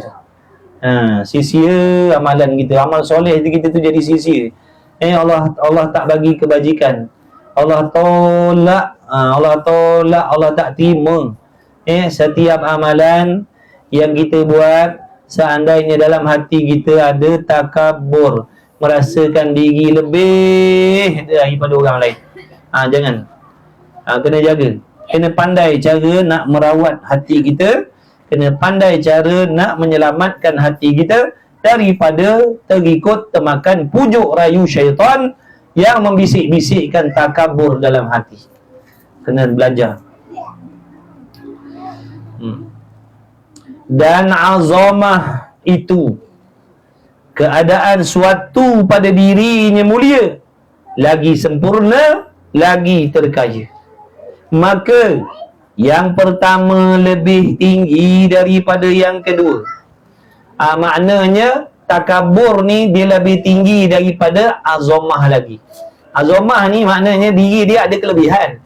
Diri dia memang ada kelebihan, dirinya memang ada kebaikan, dirinya memang ada keelokan. Tapi takabur ni dia rasa diri dia lebih daripada orang dan merendahkan lain. Dia rasa lebih dan rendahkan orang lain. Itu takabur. Kalau dia merasa diri ni ada macam-macam kelebihan yang Allah bagi, dia merasakan dirinya ada macam-macam kelebihan yang Allah bagi, tapi tidak merendahkan orang lain. Itu bukan takabur. Itu bukan takabur. Contoh, dia sedar bahawa dirinya tu diberi ilmu oleh Allah. Dia faham, dia sedar, dia tahu dia diberi ilmu yang banyak oleh Allah. Dia boleh menghafal macam-macam Quran, hadis. Dia sedar benda tu anugerah Allah. tapi dalam hati tak merasa lebih daripada orang. Maknanya dia bukan takabur. Takabur ni rasa diri lebih dan merendahkan orang lain. Boleh faham tak tu? Dia rasa dia lebih dan pandang orang lain kurang. Dia rasa diri dia baik dan dia rasa orang lain tak baik. Kalau sekadar dia berasa diri dia baik dengan sebab Allah bagi taufik dia buat amal soleh, itu tak ada masalah. Itu tak ada masalah. Dia berasa, Alhamdulillah ya Allah, terima kasih ya Allah, dengan taufik yang kau bagi, dengan ilmu yang kau bagi, aku boleh buat macam-macam amal soleh. Hari ni aku tak ada bersentuh pun dengan dosa, dengan maksiat. Mata hari ni tak ada tengok benda maksiat, hari ni telinga tak ada dengar benda haram. Semata-mata limpah anugerah daripada engkau ya Allah. Tak ada masalah kalau berasa macam tu. Tapi yang salahnya, dia dah mula pandang orang lain lebih hina daripada dia dengan sebab dia ada benda-benda yang Allah anugerah tadi.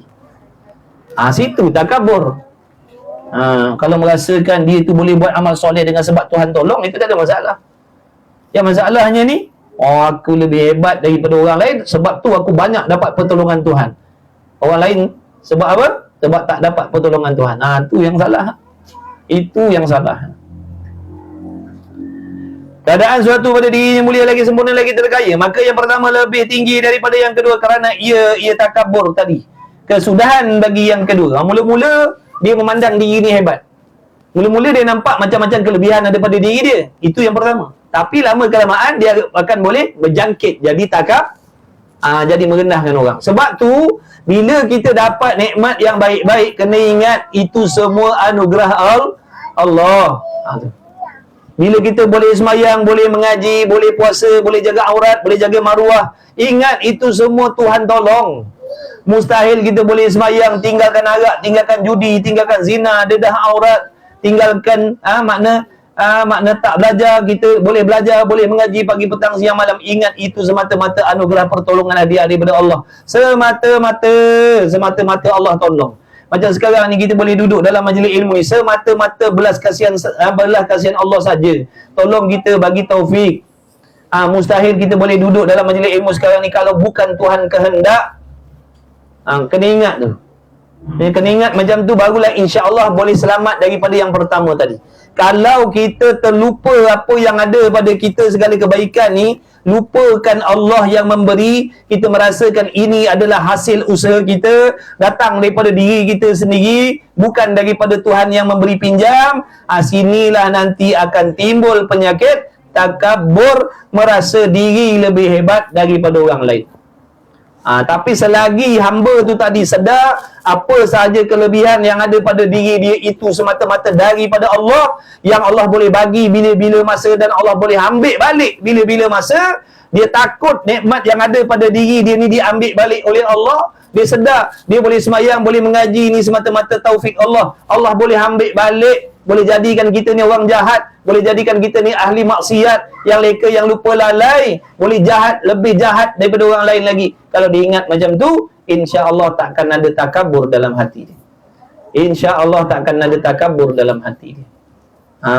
Takkan ada takabur dalam hati dia. Sebab dia sedar diri dia. Yang jadi takabur ni sebab dia rasa ilmu dia punya, tubuh badan dia punya, roh dia punya, akal dia punya, sihat dia punya, faham dia punya. Bila rasa dia punya, barulah pandang orang lain hina. Na'udzubillah. Kerana itu dimisalkan yang pertama dengan selendang dan yang kedua dengan kain yang dipakai di pinggang. Adalah makna hadis ini bahawasanya kedua-duanya itu, kedua-dua sifat, bahawa kedua-duanya dua sifat yang ketentuan dengan Allah Ta'ala. Ingat tu, membesarkan diri, merasakan diri hebat, dan takabur tadi tu adalah sifat Allah. Itu sifat yang ketentuan dengan Allah. Jangan diambil, jangan ditiru, jangan dipakai. Jangan diambil, jangan ditiru, jangan dipakai, kerana takabur itu dan azamah tadi adalah sifat Allah yang hanya layak duduk pada zat Allah yang bersifat istighna, tidak berkehendak, tak berhajat, menompang segala sesuatu. Bahkan segala sesuatu yang berkehendak, berhajat, bergantung kepada dia. Sebab tu memang padan patut layak Allah bersifat dengan takabur. Allah nak memuji-muji diri dia, kata dia hebat, kata dia kuat, kata dia kuasa. Memang kena pada tempatnya. Sebab dia tak berkehendak dan tak berhajat, tak menompang kepada sesuatu yang lain. Bahkan dia yang menjadikan segala sesuatu. Dia yang meminjamkan segala sesuatu. Kita ni semua ni pinjam milik Allah. Pinjam Allah punya. Sebab itulah tak padan, tak patut, tak layak untuk kita nak merasakan diri kita ni apa? Lebih mulia, lebih hebat berbanding orang lain. Kerana apa sahaja kelebihan yang ada pada diri kita ni semuanya daripada Allah. Semua daripada Allah. Semua daripada Allah. Hati kita ni leka, lupa lalai. Kita rasa macam kita punya. Sebab tu kita ni, kata ulama', kenapa hati kita tak ingat? Kita tak ingat, kita tak perasan yang ada pada kita ni Tuhan yang bagi. Contoh, kalau orang banyak tolong kita, kita sedar, ni kawan bagi, yang ni kawan bagi, yang ni kawan bagi, cincin kawan bagi, jam kawan bagi, duit kawan bagi. Kita akan selalu ingat dia. Sebab kita sedar apa yang kita pakai, kita guna ni daripada kawan kita tadi. Maka kawan kita akan selalu ada dalam ingatan dan hati kita. Semua dia sponsor. Kereta dia sponsor, minyak dia sponsor, semua sponsor semua. Nyawa dia tak boleh sponsor. Dan yang lain semua dia semua kononnya lah. Gitu. Kita akan selalu ingat dia. Hari-hari bagi duit, hari-hari bagi duit, hari-hari dia transfer masuk dalam akaun kita. Mana datang ni hari-hari. Tentu kita akan selalu ingat dia. Sebab kita sedar apa yang kita dapat tadi daripada kawan kita. Maka kata ulama', kenapa kita payah nak ingat Tuhan? Sebab kita tak ingat dan tak sedar apa yang ada pada kita ni daripada Tuhan.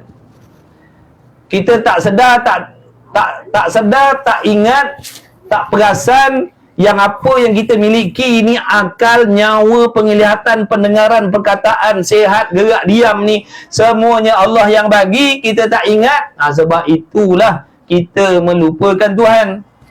Sebab itulah hati kita tak ingat ke Tuhan. Sebab kita rasa pandangan kita punya, pendengaran kita punya, pernafasan kita punya ni, semua kita punya, tak ada hubung kait dengan Tuhan. Sebab tu kita lupakan Allah. Tapi kalau kita ingat kita boleh bergerak ni Tuhan yang jadikan, memandang ni Tuhan yang jadikan, berfikir ni Tuhan yang jadikan, ngaji secara online ni Tuhan yang jadikan, boleh duduk berhimpun macam ni Tuhan yang jadikan, insya-Allah hati kita akan sentiasa ingat kepada Allah. Betapa banyaknya lah pertolongan Allah pada diri aku. Aku boleh duduk ni pun Allah tolong. Ni kita boleh duduk saja ni Tuhan tolong ni. Kita tak boleh duduk dengan selesa macam ni kalau Tuhan tak tolong. Hati kita macam mana, perasaan kita sekarang ni? Tenang ke contohnya? Tenang tu, siapa yang memberi tenang tu? Allah yang memberi ketenangan. Jadi bila hamba tu sedar segala apa yang ada pada diri dia, zahir dan batin itu Allah yang bagi, dia akan selalu ingat Tuhan dia. Dia pergi kerja, dia ingat Tuhan lah yang membantu dia boleh pergi kerja hari ni. Bila dia ingat dekat pejabat, dia boleh buat kerja-kerja, kira-kira, memikir urusan pejabat tadi dengan nikmat akal yang Tuhan bagi, kepahaman yang Tuhan bagi, ingatan yang Allah bagi. Dia akan ingat Tuhan. Dia akan ingat sebab dia tahu dah Tuhan lah yang menolong dia buat kerja hari ni. Tuhan lah yang menolong dia menyampaikan ke suatu destinasi yang dia nak pergi. Selamat pergi, selamat balik. Tuhan yang bantu, Tuhan yang tolong. Nampak tak tu? Jadi betul lah kata ulama' tu.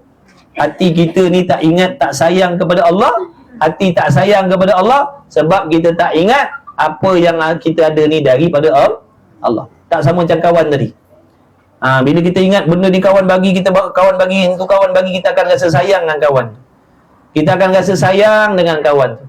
Kita akan selalu sebut dia. Sebab pada kita dia banyaknya lah tolong aku. Bukan aku saja dia tolong, anak bini aku pun dia tolong juga. Mesti kita sayang pada dia. Tak minta, tak sempat nak hantar perutusan, nak hantar berita, nak minta tolong. Belum sempat bagi tahu, dah datang hantar pertolongan. Punyalah baik kawan kita tu. tentu kita akan sayang dengan dia. Tentu dia akan selalu kita sebut-sebut sayang dengan dia. Sebut dia, oh sayangnya lah. Sebab apa sayang sangat dengan dia tu? Dia tu sangat-sangat banyak tolong aku. Bukan aku je, anak bini aku pun dia tolong juga. Mak bapak aku pun dia tolong. Kawan-kawan aku sekali, yang kawan dengan aku pun semua dia tolongnya. Mesti kita sayang dia. Tapi kita tak ingat macam tu kepada Allah. Kita tak sedar yang kita, anak bini kita, kawan-kawan kita, majikan kita, semua ditolong oleh Allah Ta'ala. Sebab tu kita tak sayang kepada Allah. Sebab tu kita tak sayang kepada Allah. Apa tak boleh? Belalang. Ayolah belalang. Belalang datang. Belalang datang tu tanda-tanda nak suruh, sudah dah tu.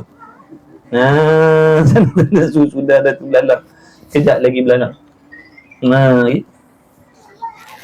Allahumma salli ala Sayyidina Muhammad. Mudah-mudahan Allah bagi taufik kepada kita, hati kita ni tak lalai. Mudah-mudahan selalu ingat. Boleh makan, ingat Tuhan. Boleh duduk, ingat Tuhan. Boleh bercakap, ingat Tuhan. Boleh fikir, ingat Tuhan. Boleh bergerak diam, ingat Tuhan. Boleh tidur, ingat Tuhan. Boleh bangun, ingat Tuhan. Mudah-mudahan. Tak mustahil. Allah boleh bagi hati yang macam tu. Tapi kita nak kena buat kerja sikit. Latih diri kita selalu berzikir. Latih diri kita, ada kala zikir jahar, sebut dengan lidah, ada kala zikir dalam hati. Ya Allah, Ya Allah, Ya Rahman, Ya Rahim, Ya Hayyu, Ya Qayyum, dalam hati. Kena berlatih. Membiasakan diri tu. InsyaAllah tak mustahil kita dapat pertolongan. Walladzina jahadu fina. Siapa yang bersungguh-sungguh, Allah Ta'ala kata kepada Allah, dia akan datangkan pertolong. Allah akan tolong. Memang pada kita sekarang macam berat aja. Macam berat je nak ingat Tuhan selalu. Macam berat, macam susah aja. Jangan fikir macam tu. Allah bagi tahu dah, siapa bersungguh-sungguh, dia akan tolong. Bila Tuhan tolong, seberat apa pun jadi ringan. Tapi mula-mula kena paksa dulu, kena berlatih dulu. Nanti akan datang pertolongan Allah.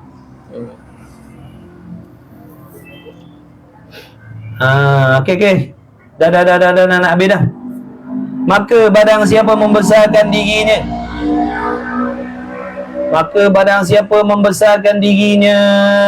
jangan lupa ni, takabur, cuba cari dalam diri Cuba cari dalam diri kita, ada tak perasaan macam tu? Cari, jangan buat-buat tak tahu. Jangan buat-buat tak nampak. Jangan buat-buat tak nampak. Jangan buat-buat tak nak mengaku. Mengaji dah ni kita. Mengaji dah kita, tapi masih lagi ada dalam hati kita sombong. Na'udzubillah min zalik. Apa faedah kita belajar? Bersihkan hati kita. Barulah ilmu tu jadi manfaat. Dengar baik-baik. Kena ada azam. Ya Allah, aku nak memiliki hati yang bersih dari sebarang jenis penyakit. Aku nak jadi macam tu, ya Allah. Anugerahkanlah aku hati yang bersih macam tu. Macam mana yang kau bagi pada Nabi, para Rasul, Aulia Ilahi Solihin. Aku nak ada hati macam tu. Dan sebelum aku mati ni, kurniakanlah. Tak kira lelaki, tak kira perempuan, tak peduli. Kena minta dengan Allah, ya Allah, bersihkanlah hati aku daripada sebarang jenis penyakit yang menjadi asbab kau benci kepada aku, ya Allah. Tu. Ulama kata, ayat Quran yang kita dengar, hadis yang kita dengar, kalam-kalam ulama yang kita dengar ni, itu adalah merupakan cahaya-cahaya suluhan daripada Allah yang masuk ke dalam hati. Tetapi cahaya itu tidak akan terus menerangi hati kita kalau dalam hati kita terdapat penyakit. Bila dalam hati kita ada penyakit hasad, dengki, dendam, cahaya tadi akan hilang. Dia masuk, hilang. Dia tak akan menyinari hati tadi. Tetapi bila cahaya-cahaya ni tadi masuk dalam hati yang bersih, dia akan terang, dia akan suluh hati tadi tu. Dia akan suluh, dia akan jadi macam lampu dalam hati, cerah cahaya dalam hatinya apabila dalam hatinya tadi tidak ada walau sedikit pun penyakit. Sebab nur cahaya suluhan daripada Allah ni, kata ulama, sesuatu yang sangat bersih, sangat-sangat suci daripada Allah Ta'ala. Dia sangat-sangat sensitif dengan sekecil apapun penyakit yang ada dalam hati. Kalau ada dalam hati sekecil apa pun penyakit, cahaya tadi akan hilang. Jadi kalau kita nak ambil manfaat daripada ayat Quran, hadis, ilmu, kalam ulama, nasihat, kalau kita nak ambil manfaat daripada tu, kita kena berusaha, bersungguh-sungguh cuci hati kita daripada sebarang jenis penyakit yang Allah benci. Di antaranya ni, takabur. Jangan ada dalam hati takabur. Jangan ada dalam hati takabur. Jangan berasa, walaupun sesaat, jangan rasa aku lebih daripada dia, aku lebih daripada dia, aku lebih daripada dia dalam hal-hal kebaikan. Jangan. Kalau ada lintasan macam tu, cepat-cepat tepis, cepat-cepat tolak. Ingat yang kita ni semuanya adalah yang ada pada kita ni semuanya pinjaman daripada Allah, yang Allah Ta'ala akan ambil bila-bila masa saja. Kena ingat, kita ni hina, kita ni keji. Apa yang ada pada diri kita ni pinjaman. Kita boleh jadi orang baik semata-mata Tuhan tolong, semata-mata Tuhan kasihan. Jadi jangan sebab ketaatan kita rasa lebih daripada orang. Jangan. Bisikan tu tetap akan datang, kerana bisikan-bisikan tu dihembuskan daripada syaitan, supaya kita menerima, supaya kita ambil, supaya kita mengiyakan bisikan tu. Maka hendaklah bila setiap kali datang bisikan macam tu, aku lebih daripada dia, aku lebih daripada dia, ingat, kita ni semuanya pinjaman daripada Allah Ta'ala. Apa yang ada pada kita ni Allah bagi pinjam. Ilmu, taat, ibadat, semua Allah bagi pinjam, dan Allah akan ambil bila-bila masa. Ingat yang kita ni hina, kita ni bergantung, berhajat, berkendak kepada Allah, mengharapkan belas kasih sayang Allah setiap saat. Jangan lupa. Kasih. Dengar tak ni ayah cakap ni, kasih? Jangan buat-buat tak dengar, kasih. Jangan buat-buat tak faham ayah cakap, kasih. Ngaji. Jangan buat-buat tak dengar, kasih. Usaha bersihkan hati, baru insya-Allah, walaupun nasihat-nasihat daripada ulama, contoh sepatah dua je, tapi bila hati yang menerima tadi bersih, dia akan dapat memanfaat daripada dia. Tapi kalau dalam hati kita ada banyak najis, bacalah ayat Quran, bacalah macam-macam hukum hakam Tuhan, takkan jadi apa pun pada diri kita. Dia masuk, dia hilang. Dia masuk, dia hilang. Dia masuk, dia hilang. Maka barang siapa membesarkan dirinya, maka seolah-olah ia merebut akan sifat Tuhan, maka patut bahawa dilemparkan akan dia ke dalam api neraka. Sebab tu dulu Allah Ta'ala kata, barang siapa yang dalam hatinya ada takabur, Allah akan humban di dalam neraka. Allah tak peduli siapa dia. Allah tak peduli siapa dia. Tengok, siapa tu? Iblis tu. Alim bukan main lagi, ibadat bukan main banyak lagi, tapi sebab ada takabur, Allah laknat dia. Nampak tak? Itu iblis, umurnya beribu tahun, taatnya banyak, ilmunya tinggi. Kita dah lah umurnya ke metode, ilmunya siput. Takabur pula, lagilah tak ada harapan nampaknya. Kalau dah iblis tu yang umur beribu tahun, ilmunya banyak, amal solehnya banyak, kata ulama, mana saja bumi ni tempat yang dia tak ada sujud dengan Allah, punya banyak ibadat ni, tapi dengan sebab ada sombong tu je, Allah laknat kita yang umur kita 5-60 ni. Ibadat, ilmu pun tak ada, amalan pun tak ada, sombong pula. Agak-agak nak humban mana agak-agak. Bab tu insya-Allah cukuplah sekadar itu. Mudah-mudahan dengan berkat Nabi Muhammad sallallahu alaihi wasallam, dengan berkat tuan pengarang kitab, doa-doa tok guru, doa ibu bapa kita, doa dengan berkat keikhlasan antum semua, para muhibbin, pencinta majlis ilmu, berkat pengorbanan masa, waktu, kepenatan kalian yang duduk dalam majlis ilmu ini, mudah-mudahan dengan berkat tuan pengarang kitab, dengan berkat para malaikat yang mengerumuni majlis ilmu, mudah-mudahan segala doa-doa kita yang tersurat, yang tersirat dikabulkan oleh Allah Subhanahu wa taala. Hajat-hajat yang tersurat, yang tersirat dikabulkan oleh Allah Subhanahu wa taala. Mudah-mudahan kita semua yang hadir, masuklah mak bapak kita, anak bini kita, suami dan sebagainya, kawan-kawan, rakan-rakan yang baru, yang lama, yang senang dan yang tak senang dengan kita, yang baik dan yang tak baik dengan kita, mudah-mudahan sekaliannya diberi keampunan oleh Allah Subhanahu wa taala. Mudah-mudahan dibimbing zahir dan batin kita oleh Allah Subhanahu wa taala. Mudah-mudahan Allah Taala tidak melupakan kita. Mudah-mudahan Allah Taala tidak meninggalkan kita dalam memberi petunjuk dan bimbingan sampailah kita mati. Mudah-mudahan Allah Ta'ala merezekikan kita semuanya mendapat syafaat Nabi Muhammad SAW. Mudah-mudahan kita semua direzekikan oleh Allah husnul khatimah. Mudah-mudahan Allah Ta'ala terima kita sebagai penuntut ilmu agama yang ikhlas. Mudah-mudahan Allah Subhanahu Wa Ta'ala melahirkan di kalangan kita anak-anak keturunan yang soleh solehah, yang berjaya dunia dan akhirat. Yang mudah-mudahan Allah lantik di kalangan keturunan kita wali-waliullah, mudah-mudahan. Mudah-mudahan Allah Ta'ala memberi taufik kepada kita untuk berusaha bersungguh-sungguh tanpa berputus asa, sentiasa bersangka baik dengan Allah, walaupun yang sampai kepada kita itu perkara yang tidak diingini oleh hawa nafsu kita. Mudah-mudahan Allah Ta'ala jadikan kita hamba yang bertawakal, yang sabar, yang redha dengan apa sahaja yang Allah Ta'ala aturkan dalam kehidupan kita. Mudah-mudahan Allah Ta'ala dekatkan kepada kita orang-orang yang baik, orang-orang yang ikhlas berkawan dengan kita kerana Allah dan Rasul. Mudah-mudahan Allah Ta'ala menjaga, memelihara keturunan kita, diri kita, anak bini kita dan keturunan kita sampai kiamat daripada terikut, terpesona, terpedaya dengan pahaman-pahaman yang merosakkan agama, merosakkan akidah, merosakkan syariat. Amin ya Rabbal Alamin. Dan tak lupa saudara mara kita di Palestin, di Yaman dan sebagainya yang sedang ditindas oleh orang-orang kafir, orang kafir harbi yang zalim. Mudah-mudahan diberi kejayaan, kemenangan oleh Allah Subhanahu Wa Ta'ala. Yang syahid, Allah Ta'ala terima syahid mereka. Mudah-mudahan Allah datangkan bantuan dan pertolongan, diberi kesabaran kepada mereka dengan mengharapkan janji-janji Allah Subhanahu Wa Ta'ala. Cukuplah sekadar itu, insya-Allah. Mudah-mudahan sekaliannya dipanjangkan umur, diberi umur yang berkah, kesihatan yang berkah, rezeki yang berkah. Amin ya Rabb Alamin. Bismillahirrahmanirrahim. Alhamdulillahirabbil alamin wassalatu wassalamu ala Rasulillah wa ala alihi. Allahumma rabbana fa'na bima 'allamtana rabbana 'allimna alladhi ma yanfa'una rabbana fakir ahlana wa qarabatina lana fi dinina wa ahli kutri unsa wa dzakar wa sallallahu ala sayyidina Muhammad walhamdulillahirabbil alamin. Taqabbalallahu minni wa minkum minna wa minkum taqabbal ya karim. Kasih buat apa tu? Bubur minyak. Ada baca. Ha? Ada bacanya. Oh. Oh, dah baca dah tiup. Ketuanya muda. Masya-Allah. Alhamdulillah. Doa-doakan ni ahli keluarga kita sini Sahabat-sahabat doakan ni. Doakan tu. Tu.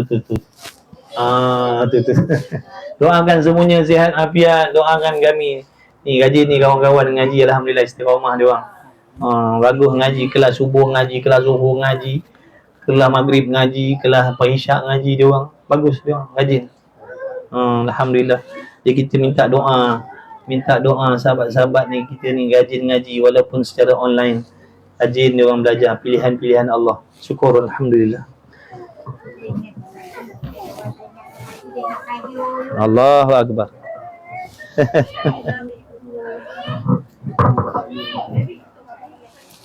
Alhamdulillah. Besok ada kuliah subuh. Besok ada. Dekat mana Masjid Kampung Kelam? Besok ada kuliah subuh kitab yang ni juga, kitab ni juga.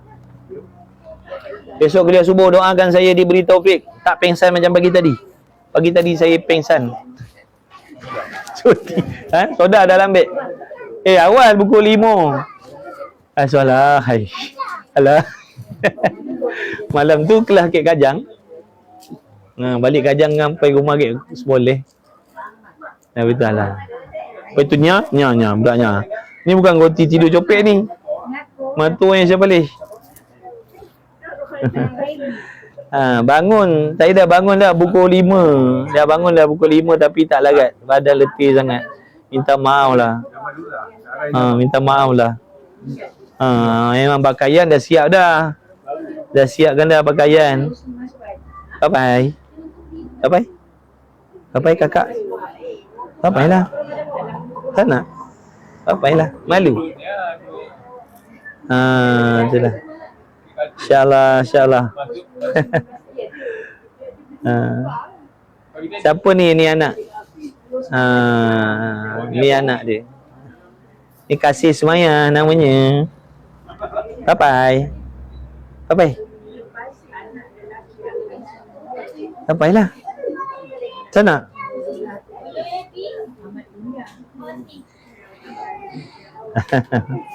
Alhamdulillah, doakan.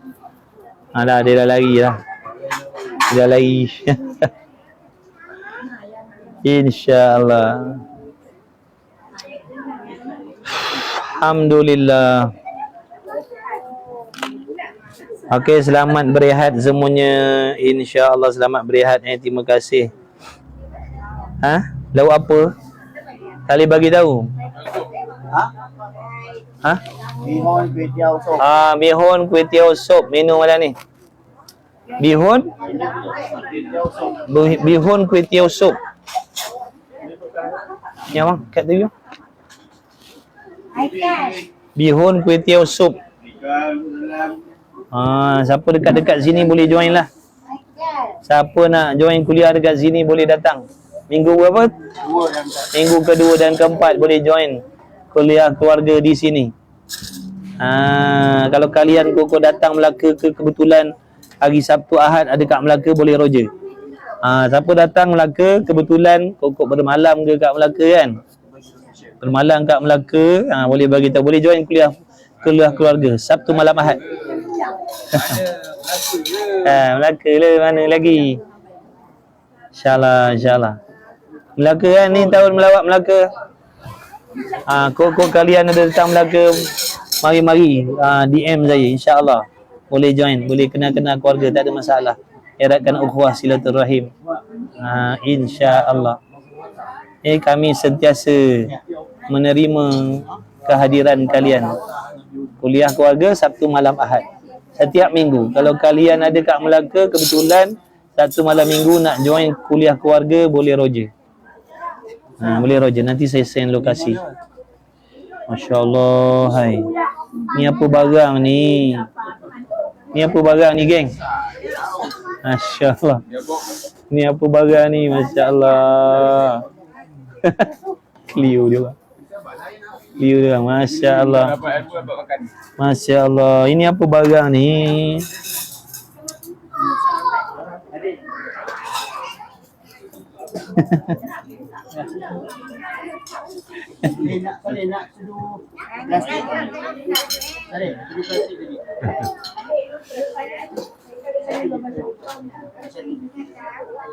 Ni semua ahli keluarga ni. Ini ahli keluarga. Ini semua ahli keluarga ni. Doakan. Masya Allah. Doakan mereka. Doakan ni adik-beradik. Alhamdulillah dia orang. Bukan senang nak kumpulkan adik-beradik mengaji ni. Masya Allah. Tapi alhamdulillah lah, syukur. Dengan taufik Allah, dia orang ni boleh korbankan masa, bawa anak bini datang mengaji sama-sama. Alhamdulillah. Doakan kami.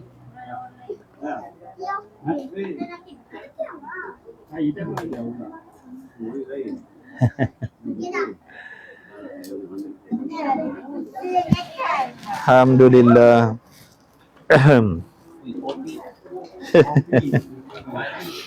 Okey. Saya pun nak undur diri dulu ni. Saya lambat makan kang. Habis sup ni kang, saya tak rasa kang. Kang tak boleh tambah. Kang tak boleh tambah nanti kang. Ini keluarga, kira saudara juga ni, Jatin. Ni keluarga dekat juga. Minggu depan keluarga mak saya pula.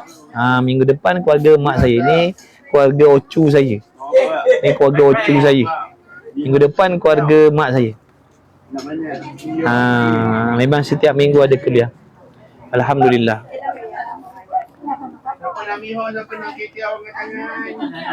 Hari Ahad malam Isnin ada satu keluarga di Bandar Melaka. Itu keluarga sahabat saya. Dia orang dah buat kuliah family dah 16 tahun. Alhamdulillah. Dah 16 tahun dah. Alhamdulillah. Istiqamah dia orang belajar.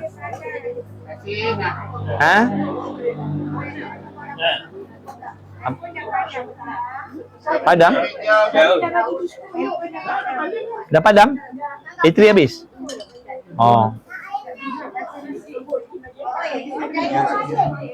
Masya Allah.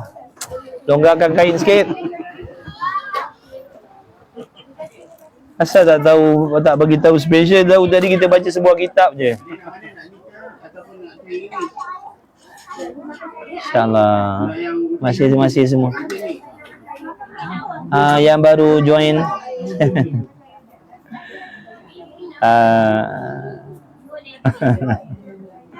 Yang baru join terima kasih Yang baru follow terima kasih. Yang nak masuk grup boleh DM lah, nanti saya masukkan dalam grup. Yang nak masuk dalam grup boleh DM, nanti saya masukkan dalam grup. InsyaAllah. Okey, assalamualaikum warahmatullahi wabarakatuh.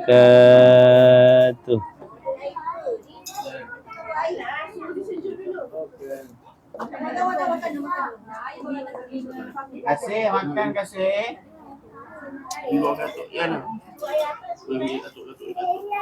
Ya, bintang kata. Ya, baby nak kecil sikit. Tu, atuk bagi kecil, Alhamdulillah.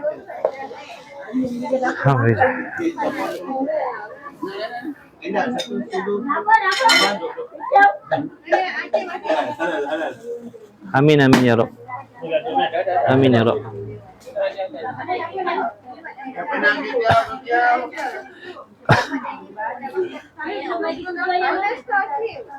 Okey, assalamualaikum warahmatullahi wabarakatuh. Pagi besok subuh insya-Allah. Afwan semua, masih semua.